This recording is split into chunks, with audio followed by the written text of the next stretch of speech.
تلخیص قواعد رسم المفتی علی مذہب الحنفیہ۔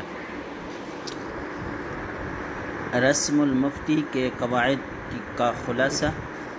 علی مذہب الحنفیہ، احناف کے مسلک کے مطابق۔ اصل یہاں سے کتاب شروع ہوتی ہے، کیونکہ کتاب کا تعلق اصول افتاء کے ساتھ تھا، تو شروع میں تمہید کے طور پر اہم باتیں ذکر کر دی گئی۔ اب یہی سے وہ اصول بتلاتے ہیں کہ فتویٰ دہی میں ان اصول کا لحاظ رکھنا لازمی ہوتا ہے اور ان اصول کو مد نظر رکھ کر فتویٰ دینا ہوتا ہے۔ ان اصول کو یہاں سے تفصیلاً ذکر کر دیتا ہوں۔ الاصل الاول شروط المفتی۔ شروع میں یہ بتلا دیا گیا تھا کہ افتاء یہ کوئی آسان فن نہیں ہے، بلکہ تمام فنون میں سب سے مشکل ترین فن جو ہے وہ افتاء ہے، اور اس کی وجہ یہ ہے کہ آپ شیخ الحدیث بنتے ہیں، آپ مفسر بنتے ہیں، آپ نحوی بنتے ہیں، صرفی بنتے ہیں، کچھ بھی بنتے ہیں، تمام علوم کا جو اصل مقصد ہے وہ شریعت کے اندر فہم پیدا کرنا ہے، اس کے حلال حرام، واجبات مکروہات اور اس طرح چیزوں کو جاننا ہے اور دوسروں کو بتانا ہے۔ قرآن پاک کا پورا مفہوم کیا ہے کہ آپ حلال و حرام کو جان کر اس کے اوپر خود بھی عمل کرے، دوسرے لوگوں کو بھی اس کی تبلیغ کر سکے۔ عقائد کے اعتبار سے جو درست ہے وہ اور جو نادرست ہے وہ، اس طرح عمل کے اعتبار سے جو چیزیں درست ہے وہ، جو نادرست ہے وہ، جو جس درجے کی چیزیں ہیں انہی درجے کے مطابق ان کو جاننا اور پھر انہی طرح ان کو ماننا اور اسی طرح اس کے آگے تبلیغ کرنا، یہ دین کا مقصد ہے۔ اب وہ اردو زبان میں ہو، عربی زبان میں ہو، آپ کسی بڑے آدمی سے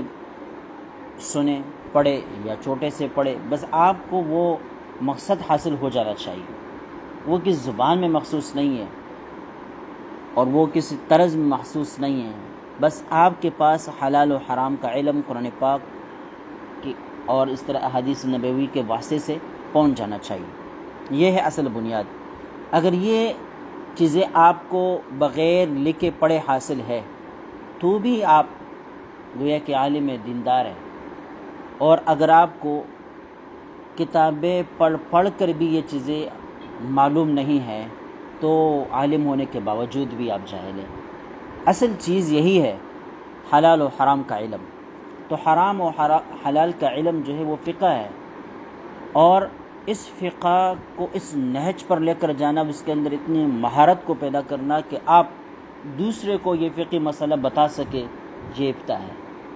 ٹھیک ہے، تو یہ انتہا ہے علوم کا۔ ایک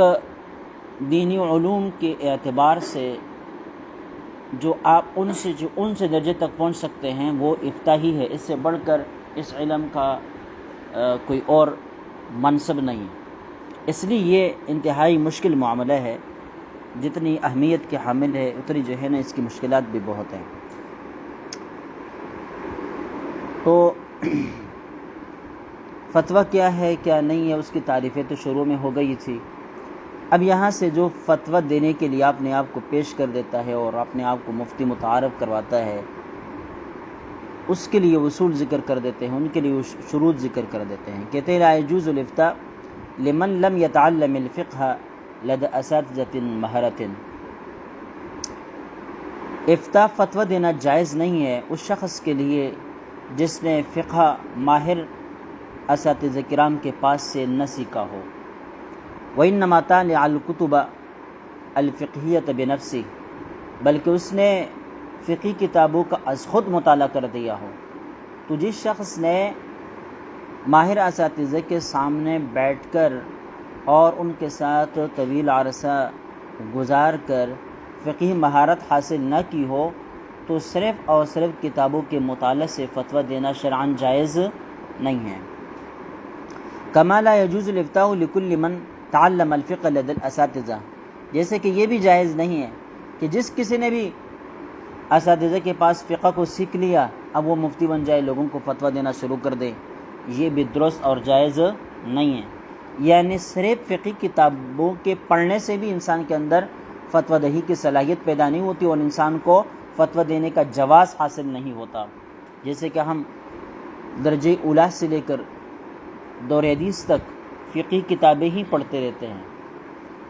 باقاعدہ فقہی کتابوں ہی کے نام سے پڑھتے ہیں، پھر جب احادیث تک پہنچتے ہیں تو وہاں ہمارے یہاں احادیث کا طرز تدریس بھی کیا ہے؟ وہی فقہی مباحث ہے۔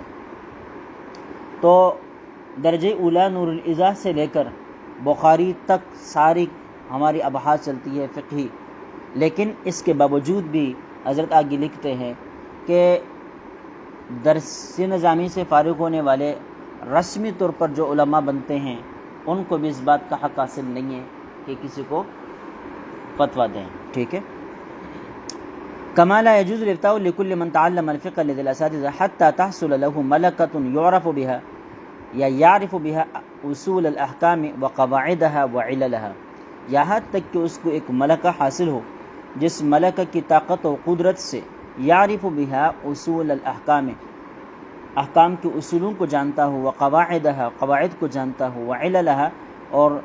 ان مسائل اور احکام کے علتوں کو جانتا ہو، ويميز الكتب المعتبرة من غیرها،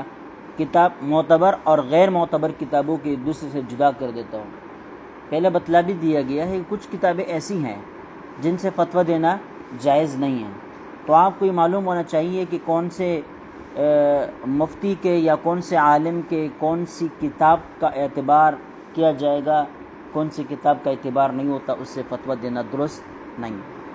اور بھی بہت سارے فتاوے ہیں، جیسے کہ یہاں بھی کافی ہیں، لیکن ان کے علاوہ بھی بہت ساری کتابیں ہیں، جیسے کہ میں نے بتلا بھی دیا تھا، ایک فتویٰ ہے فتاوی نور الہدیٰ۔ اب اس کے اندر ایک مسئلہ ہے کہ ایک لڑکی آپ نے دیکھ لی تھی اور پھر آپ نے اس کے ساتھ شادی کر دی، جب آپ نے دوبارہ دیکھا تو وہ اس صفت پر نہیں تھی جس صفت پر آپ نے دیکھی تھی، تو کہتے ہیں جس طرح کہ عمومی طور پر اشیاء کے اندر خیار رویت حاصل ہوتا ہے، کہتے ہیں اس کے اندر بھی خیار رویت ہے، آپ واپس کر سکتے ہیں۔ اب بات سمجھ میں، تو یہ بھی فقہاء نے بعض کتابوں کے اندر یہ باتیں لکھی ہوئی ہے، تو کیا اس قسم کے فتاووں سے آپ فتوے دیں گے یا ان جیسے کتابوں کا مطالعہ کر کے آپ جو ہے لوگوں کو مسائل بتائیں گے؟ یہ درست اور جائز نہیں ہے۔ تو ایک مفتی کے لیے جہاں تک دیگر ذمہ داریاں ہیں، یہ بھی ذمہ داری ہے کہ وہ کتابوں کے حوالے سے جانیں کہ کون سی کتاب معتبر ہے اور کون سی کتاب معتبر نہیں ہے۔ وهذه المسألة ذكرها ابن عابدین رحمہ اللہ تعالی ناقلا عن فتاوى العلامہ ابن حجر الہیتمی رحمہ اللہ، اس مسئلے کو علامہ شامی رحمہ اللہ نے فتاوی ابن حجر الہیتمی رحمہ اللہ کے حوالے سے نقل کیا ہے۔ شرح عقود رسم مفتی میں یہ ساری تفصیل وہاں پر ذکر ہے، لیکن اس عنوان کے ساتھ نہیں، اس عنوان کے ساتھ نہیں، بس باقی یہ جو بات کہہ رہے ہیں بعین نہیں، وہی بات شرح عقود رسم مفتی میں ہے۔ کہتے ہیں وما ذکر رحمہ اللہ تعالی یرجع الی شروط اہلیت المفتی، حضرت نے جو کچھ ذکر کیا ہے یہ مفتی کی اہلیت کی شروط کی طرف لوٹتی ہے کہ مفتی کے اندر کیا شرائط ہونے چاہیے۔ وقد بسطها الفقهاء فی کتبہم، فقہاء کرام نے اپنی کتابوں کے اندر ان کو بڑے بسط کے ساتھ ذکر کیا ہے۔ یتلخص منها ان المفتی یشترط فیہ البلوغ والعقل والعلم والتجربہ والعدالہ وثقۃ العلماء بہ، کہتے ہیں خلاصہ اس کا یہ نکلتا ہے کہ مفتی کے اندر شرط یہ ہے کہ وہ بالغ ہو، عاقل ہو، عالم ہو، تجربہ کار ہو، عدالت رکھتا ہو، وثقۃ العلماء بہ، اور علماء کا اس کے اوپر اعتبار اور اعتماد ہو۔ یہ بنیادی شرائط ہے ظاہری طور پر۔ اب یہاں والعلم، فتویٰ دہی کے لیے جس علم کی ضرورت ہے اس علم کی بات ہو رہی ہے، ہر قسم کا علم یہاں مطلوب نہیں ہے، اور فتویٰ دہی میں جس علم کی ضرورت ہوتی ہے تو اس میں بڑا جو کردار ادا کرتا ہے وہ جو علوم عالیہ ہے ان کا بڑا کردار ہے۔ نحو و صرف انسان کے مضبوط ہونے چاہیے، بعض چیزوں میں ہم یہ سمجھتے ہیں کہ اس کی خاص ضرورت نہیں ہے، ٹھیک ہے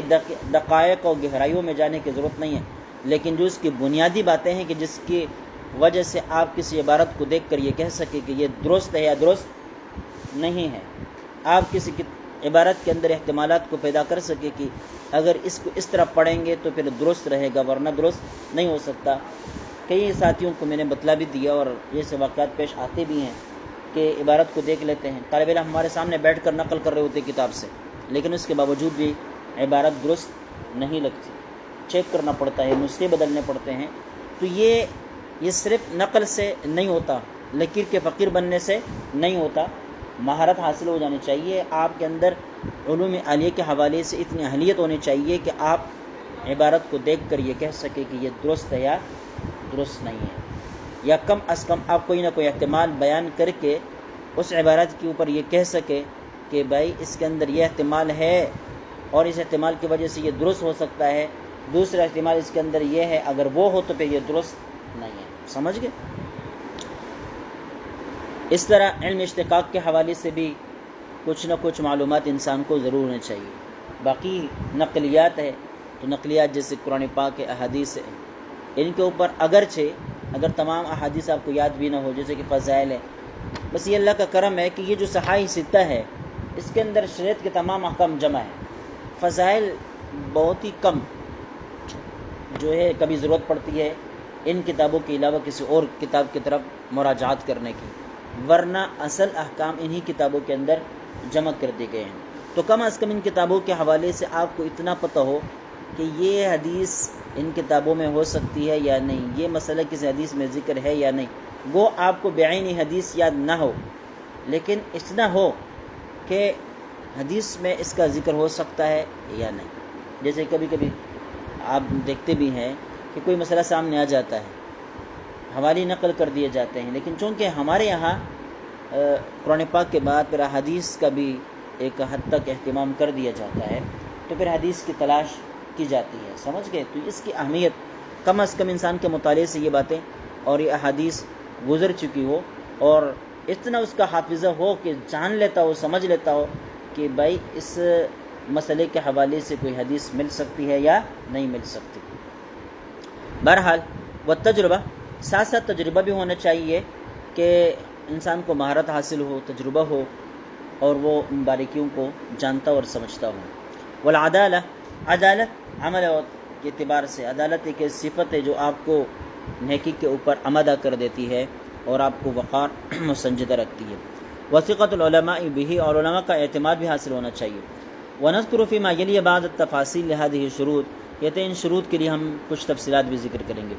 شروط اہلیت المفتی، فاما العقل والبلوغ، اب یہاں ایک ایک کو لے کر اس پر گفتگو کرتے ہیں۔ پہلے یہ شرط ذکر کر دی تھی کہ مفتی کو عاقل اور بالغ ہونا چاہیے۔ فہما من الصفات العامة التي لا بد من وجودهما لصحة أي تصرف ذی شان، کہتے ہیں یہ دونوں صفات تو عام صفات ہے، اور یہ ہر کسی بھی ذی شان تصرف کے صحت کے لیے ان کا ہونا لازمی ہے۔ کوئی بھی کام آپ کر رہے ہیں جو کام حیثیت کا مالک ہے، مثال کے طور پر 1-2 روپے کا ٹاپی لینا، یہ کوئی اہمیت کے حامل نہیں ہے۔ جو کام کوئی اہمیت کے حامل ہو اور وہ آپ اس بجا لے کر آتے ہیں تو اس کے لیے صاحب عقل ہونا اور بلوغ ہونا شرط ہے، ٹھیک ہے؟ تو ظاہر ہے افتاء اور فتوی دہی یہ تو انتہائی عظیم الشان اور ذی شان چیز ہے، اہمیت کے حامل چیز ہے، اس لیے اس کے لیے عقل اور بلوغ دونوں لازم ہوں گے۔ ولا تشترط الذکورۃ والحریہ، البتہ مرد ہونا، آزاد ہونا کوئی شرط نہیں ہے، لہذا عورت بھی وہ عالمہ بھی بن سکتی ہے اور مفتیہ بھی بن سکتی ہے۔ والحریہ، اس طرح آزاد ہونا بھی کوئی شرط نہیں ہے، کوئی غلام بھی وہ مفتی بن سکتا ہے۔ دور اول میں اس کی بڑی نظائر ہے، آپ دیکھتے ہیں فقہا کا مطالعہ کرتے ہیں، اس طرح راویان حدیث کا مطالعہ کرتے ہیں، اور میں اکثریت غلاموں کی ہے، لیکن بڑے درجے کے وہ ائمہ بنے، بڑے درجے کے وہ مفتی تھے، بڑے درجے کے وہ راوی حدیث تھے وغیرہ وغیرہ۔ تو ذکورت بھی شرط نہیں ہے اور حریت بھی کوئی شرط نہیں ہے۔ مفتیان کرام میں سے سب سے بڑا مقام جو آتا ہے حضرت عائشہ صدیقہ رضی اللہ تعالیٰ عنہ کا آتا ہے، مجتہدہ مطلقہ کی حیثیت رکھتی تھی۔ دیگر ازواج مطہرات کے بارے میں بھی وہ بھی فتوی دہی کا کام کیا کرتی تھی، اور ان کے بعد جو ہے تابعات میں بھی بہت بڑی تعداد تھی ان تابعی خواتین کی جو فتوی دہی بھی کیا کرتی تھی اور محدثہ بھی بنی ہوئی تھی۔